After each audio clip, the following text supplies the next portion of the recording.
Oyazali chef administratif na yé, Oyazali l'article 69 papengi le garant des institutions et qu'une autre institution lui aurait répondu. C'était une forme d'insulte sur le plan de l'architecture organisationnelle des institutions. Et c'était au président de la République de repréciser les contextes de ces propos. Oyatenaki na Londres, c'était quand même des propos qui ont énervé la classe politique. L'État. C'était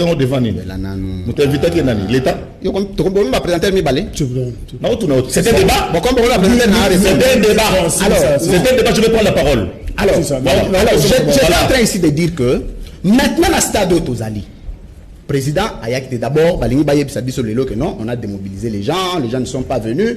C'est bon. Moi, dans un niveau, il y a la mobilisation, il y a battu. Les gens peuvent ne pas venir. Là n'est pas un grand débat. Le plus grand débat est Ali Awa. Il y a opportunité que le président s'adresse à Bakinois.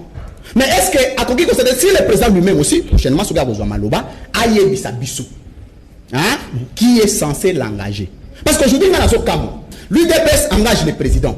Le parti politique engage le président. C'est ce que j'appelle l'illettrisme constitutionnel. Je laisse mon pardon. Du moment où même lobby, n'a vendu chez Ngaï, n'a béni 20 personnes, n'a béni président de la République. Vous prenez cette institution pour nous. S'il vous plaît, piste par là. Alors, finalement, est-ce qu'on peut donner raison à bateau Bazolo Baker, président, à sa facilité pour le Balibanda, mais ce que comme une Kati, peut-être c'est sécurité, est-ce que ce qui s'est passé hier, un rendez-vous manqué, et ce qu'on crédibilisé d'abord, avant de répondre à la question, on a l'ingé sécurisé parce qu'il veut défendre 80 millions d'habitants. Si on veut défendre l'individu, donc sécuriser même rapidement, Maloba. D'abord, c'est que se réclamer à popularité, voyage et tout, c'est ça la vraie question. Pourquoi on a populaire même que le Kalumumba? La réputation à ma bête. Comment ça là 29 497 voyages. Mais je rappelle à Honoré Nana Mwana Soda. Bissoto Votaye. Non. Depuis 2018. Bissoto Votaye. Pourquoi renouveler confiance? Je n'étais pas candidat. Je n'étais pas candidat. Donc, nous avons avancé. C'est crise. On a fini parler de moi ou c'est crise. C'est crise. Posez une question. C'est en 2020 et c'est en 2018. Lorsque je n'étais pas candidat au président à l'Obanda, mais la carte va résoudre ça. Oui, nous avons pas réponse. Nous n'avons pas sa réponse à papa. Mais il faut d'abord qu'on s'arrête à Gaza pour que nous la question. Voilà. Question sur la clinique de journaliste parce qu'il y a un lobby n'a poto à Zoloba facilement, mais voilà. Est-ce que tu peux ça a raison? Bon, on a vraiment mis raison parce que le président de la République a couru partout. Ils ont dépend dans Tanaye et puis par rapport il y a ambition dans lobby là. A rôle soit à rôle papier ailleurs ben si batou protocole tout à lobby naé. Mais question zali fondamental alinga lobanini et puis azo sala mambozo baté pourquoi? Na raison ça bino que président de la République ça biso que non a outi tant roya renommé informateur. Et le salaté. Le président de la République a nommé Batou, l'entreprise, et salamité, à l'objet de dissolution de l'Assemblée nationale. Est-ce qu'il y a un ça là? Parce que ce cas de Bakaka, et quand ça la tête, tu veux reconnaître comme président de la République, tu veux reconnaître comme soit ancien opposant ou soit une propagande. Parce que la fonction il faut agir.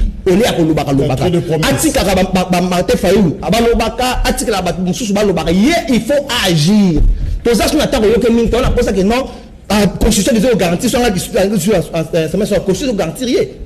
Si on va constater crise entre le Parlement et le gouvernement, mais nous avons cité pour le Baké, bateau va organiser des événements à peine à moi personnalité à moi longa. Parce que même personnalité, on est immobilisable. Immobilisable. Ça veut dire quoi? Donc, non, individu, dans le but, ça aussi association. Donc, c'est pour dire quoi? Que les bits, un organisateur, bah, comme ça, comme ça, Kabila, Banda, Ti, donc, opportunisme. Opportunisme. Vous avez droit là-bas. Non, bah, pour les gens cop. Oh, il y a, ça parce que ça la bio peut-être ça malonga te bazo mamoka merci mais non biso to juste ta clé to la chemin pour na bango opportunisme non opportunisme chemin bazo TV dans le non na roya pas na yote parce que na bien na roya pas na yote oui bien na roya pas na yote ça jamais même de tio et commentaire personnel jamais à retirer Maloba Zachary Baba souhait d'abord na zone ici question il y a un message bino ba tout organiser manifestation bazo reprocher Fachi balobi Fachi zo promettre trop de promesses. Est-ce que vous pouvez passer les choses sur le tapis rouge lobby na stade pour que Fachi a qui s'allie sur ma promesse spécifique pour la Bakino et créer les problèmes? Donc effectivement vous aviez demandé qu'on s'attende à un message moral particulier pour la Bakino. Justement, yango wana loko la porte-parole la présidente, loko la nazaïté. Tu peux ça qui occasion ya pour répondre. On quelque part unanimité salami que aya quand même koloba malgré toyokanité sur opportunité ou pas. Balobi quand même aya koloba. Deuxième chose, Zachary Baba Soza organisateur T. Tozali 136 associations qui existent dans la ville à Kinshasa. Oyo eza organisé dont la société civile est quand même na monsieur coordonnateur Nabiso Christopher Ngoyi. Et là tu es yende numéro 1. Et là tu n'as pas comme na Zachary Baba so na botama na sala 9 mois le moment na ngai pour na sala mutu moko ba lobela kaka na ba adversaire. To moni le lo ba tozaki pour na débattre ba ki pour na rappeler nga passer na ngai. Na tia ba to à l'aise. Zachary Baba so dirigeant JMPR, camarade Abana Mobutu, na soutenant maréchal Tile 16. Mousse Kabila yé incontournable. Na bundi guerre à deux routes na Kabila père. Na bundi na travail na Joseph Kabila pour ngam na zone mutazong saka na Congo comme on est Kabila. Azo la nanga to na kin. Bato ba général Tumba témoigner. Pour ba ngaba ozwa na demia pe na poto. Na na Kinshasa awa na se séparer na Kabila à l'amiable na zo bango na télévision na 2016. Par écrit, Raymond Chibanda président parti nanga pour nous taper PRDT ndé bolobaka. Na muta ULDC à Raymond Chibanda. Na sala parti nanga agir. To salier na Moïse Katumbi, individu qui était candidat président, ngana directeur à campagne na Kinshasa. Moïse Katumbi boyebi ke a sala campagne té, azala candidat té, na voyagé nanga le 20 na genda Poto. Vous comprenez? Na yeko zonga le 4 février à l'issue du discours du président qui a dit ceci. Je travaille avec tous les Congolais, j'appelle tous les Congolais à participer à l'effort. Moi Zachary Bababassou sédentaire, quoique sédentaire là où je suis revenu au Congo pour apporter ma pierre. Des gens ont des idées, ils organisent les gens pour faire servir de canal pour nous comme ça, malobé pas mokonzi. Basta associé à Zachary Bababassou, une association naïe.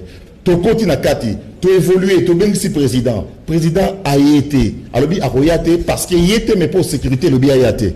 Non mais mingambo. Yanini, par contre, on rappelle ngai passer na ngai. Est-ce que Binonio est-ce que il est sur la carte sur na boza baluba? Pas spécialement, pas chopana muluba. Il voulait être za muluba. Basonga Paul za muluba. Ça c'est au moins quand on a ça ça va. Tant na soutenir où est la somme contre JB Piana na muluba te.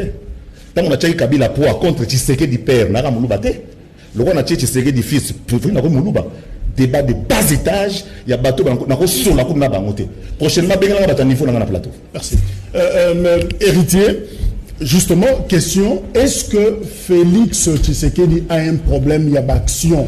Parce que, a proclamé année 2020, d'ailleurs, la première semaine, il y a deuxième année, il y a Félix Tshisekedi, et il y a 4 ans, est-ce qu'il y a un problème, il y a d'action, plutôt qu'il y a des promesses? Donc, à se promettre facilement, à se d'action, nous qui et sa stratégie dans le travail. Quelle lecture vous en avez? Président de la République, Azo Salabakambo, Oyo Bongo Azo la peuple congolais.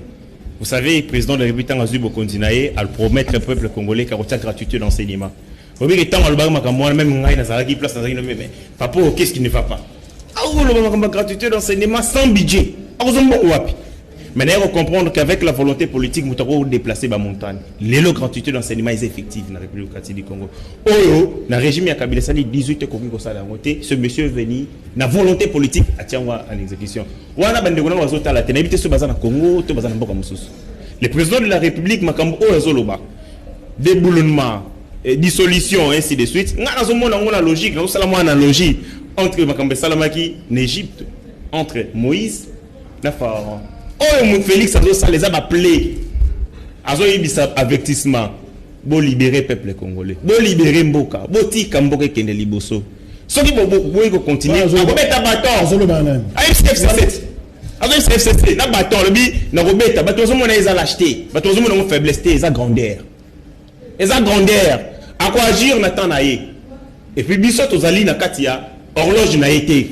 Le président de la République a fait cet avertissement. papa tozali fermement résolu na voie changement tokende na nzela wana botika ba blocage botika kosala boy tango bakoyoka te fimbo liboso dissolution. Oui, qui est président de la République a pesi bato ebele na mboka grâce politique miséricorde politique parce que peuple azali décidé au regard ya bilan mitigé ya bande comme mususu to sila na mbala moko tondongwana mais tant président de la République ya l'habité to tia très n'a passé ndenge ndeko na ngai kulutu zakai wa ngape na très n'a passé na c'est important total avenir to kende longo ndeko na ngai nakufa okufa ta.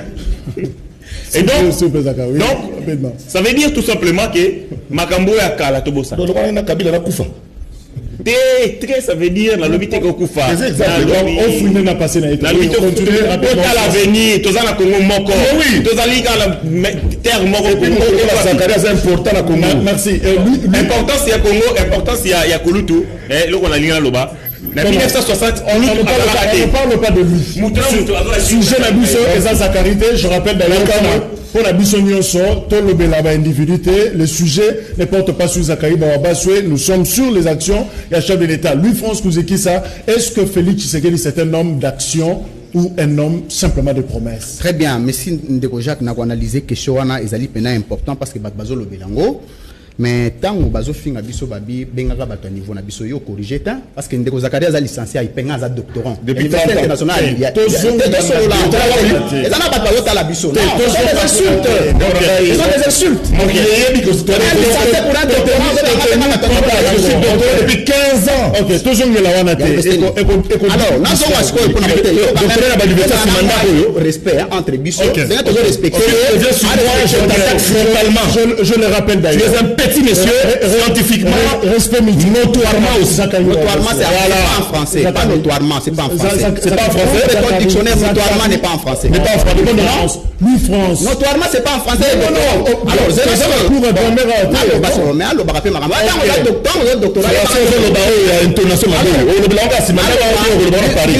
La Félix Tshisekedi. N'importe quoi. Pour un président de la République, pour un président, déjà on ne peut pas être doctorat avec un problème de français.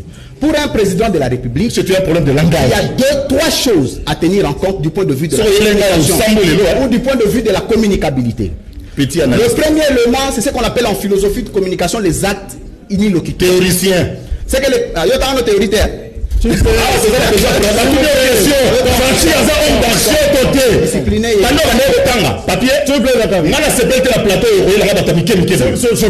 Alors, les actes unilocuteurs, ce sont les actes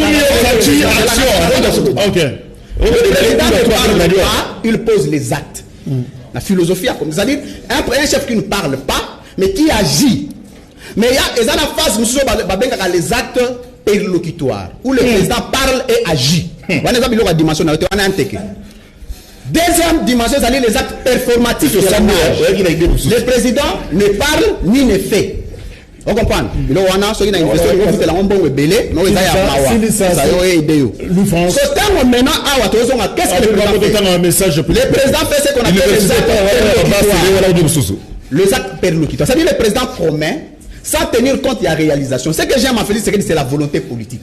Mais au-delà de la volonté politique, il y a un mécanisme où il faut étudier avant de prononcer le discours. Ça veut dire quoi? Les locaux, l'émission, il faut être rassuré que tu as une invitation d'une émission. Du moment où tu n'as pas une invitation, ne promets pas que tu as une émission. Voilà pourquoi c'est là. Alors, la dimension je dans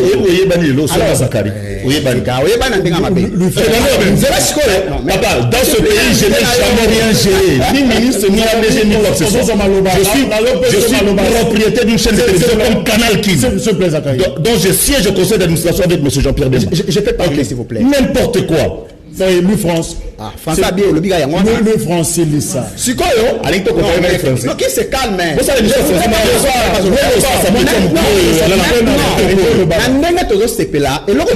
en Félix, c'est la volonté de faire.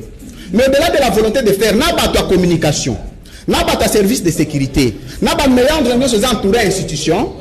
Il faut pas ça la capacité à étudier. Mener une étude approfondie pour dégager la faisabilité. Il y a Magambo Bazo promettre. Mais ce qui est difficile avec Félix, c'est qu'il dit il promet ça tenir compte d'un mécanisme à faisabilité. La conséquence, c'est quoi? C'est qu'on le juge par les faits. Et deuxième chose, pour le la opportunité à discours, on a président. Mais quand le président tient ce discours-là, est-ce que Azol le Bayango parce qu'il écrit ou il le dit parce que ça sort de lui? Justement. Alors, prochainement, institution président Mouto a ligné une importance parce que Naïbi Mbalasuka Bandeko Nanga Tanga Constitution Naïbi 69 et lobby, président Azali garant. Tant le président se déplacer, Azali institution, il faut étudier. Les gens aussi trompent pas se déplacer. On ne revient pas.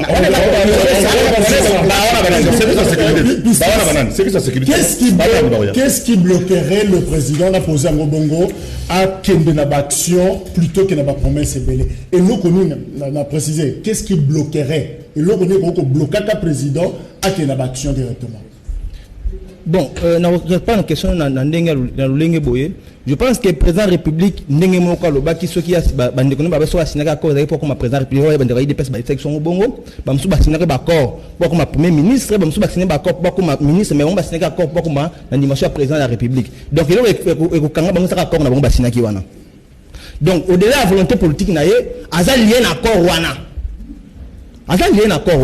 donc il faut prendre ton courage na ye ya okabwana accord wana pour que na volonté politique a changer mboka mais na rappeler ndeko nanga oyo aza ou bien que présenter mouvement citoyen mais il va se présenter comme communicateur il y a changement donc faut que mango ça donne na IDPS au l'air ko ambriya ba mouvement citoyen parce que mouvement citoyen ça communicateur il y a changement à IDPS et puis na ko rappeler muki akiba tondo ba fimbu ya Félix Sekedi wana ke ba to banda fimbu ba tchango na kata sak ya na parlement donc et futa malonga te le pas fimbu et député fimbu et betele na Félix ya Félix député na ndenge na yo fimbu et betele et ça va congolais et daga fimbu ya waze quoi depuis ba fimbu susu et donc c'est pour vous dire que Ndeko Jacques on va dire campagne à faire c'est pour vous dire quoi tant aux na niveau aux ba diplôme il faut bien papier ko respecter ba ndeko bozana bango so aux se respecter ba kongo ba déjà alors il y a que Ndeko Félix il faut avoir courage il y a beaucoup plus dans action que dans la théorie parce que ba congolais ba tout ba qui d'être dans opposant pour être dans sa propagande tout ça pense que to yo ka être président donc à se reconnaître comme président de la République. Voilà, Zachary Bobaba, est-ce que on s'engager au soutenir Félix Tshisekedi? Est-ce que aux hommes un homme d'action? D'abord, on a agité dans Zaranga Boye. Bato ba yinga dans Zarbo. Banana kola pe boye na cité na Rabo. Nda na Rabo. Biso tozali bato pe ko soutenir Félix Tshisekedi na ndenge nini. Tozo sala confiance na ba capacité morale, intellectuelle na yé. Ma connaissance n'a rien à voyager à travers le monde. C'est une grande université pour voyager. Et nous nous faisons confiance. Nous disons, nous trouvons la ngaïbo, na longanzala, na ngam sabine belé. Mais, mboke ko zappé boité. Mboke faisait eke de liboso. Quand il y a un de notre, un compatriote, à l'obit to tombe na mboka ensemble. À l'obit que d'ici 5 ans, fait un mandat naé, si ça, au moins 20 millions de Congolais dans la pauvreté. C'est-à-dire que transport à solo coma, métro, tram coma, tout a évolué. Ngai Zakari Babaso, n'a pas choix. Il y a un poids, tout y a boya. Mais na souhaité na tcha poids, na pe ça chance, na ça la confiance. Na rien qu'on analyser pe le quoi battu nous sur tout. Na yeka na lobika que président osa dans le bon, car on est to solo na ba service na yo, na bande ko na yo, bana kin ba kozela ba yo kayo. Nous y tenons parce que eza bongo. Na kosenga siko na bateau botindi bana bateau na moto pour soana Zakari na soana eza facilité botindi bana mike ba innocent baziki déjà mokile juger bango na yaki awate pona ngai naza Congo te mais naza na droit à soutenir le président de la République parce que mobeko moko te amboka esali yango na mboka o na gérant ni même pas école primaire même pas 1000 francs nazali ka simple garçon courageux moi na likili on a sali kombo na tomwani peine à une entreprise mais le roi Jean-Pierre Bemba au place Nazali tous à collègue alors prochaine rencontre na stade et dépend de ce que Léo tous na maman na réunion ce bon na soir le lolem suba ya manga lelo na niveau présidence na groupe bandeko pour tout ko harmoniser na remercier des bandeko mingi oyo basali confiance na président Tshisekedi qui a président na biso mais tingai bu gâteau na semi talinga pena mingi te pour appétit tout na mbanza mais essayer le remonter bien na ndoka merci totalement Zachary.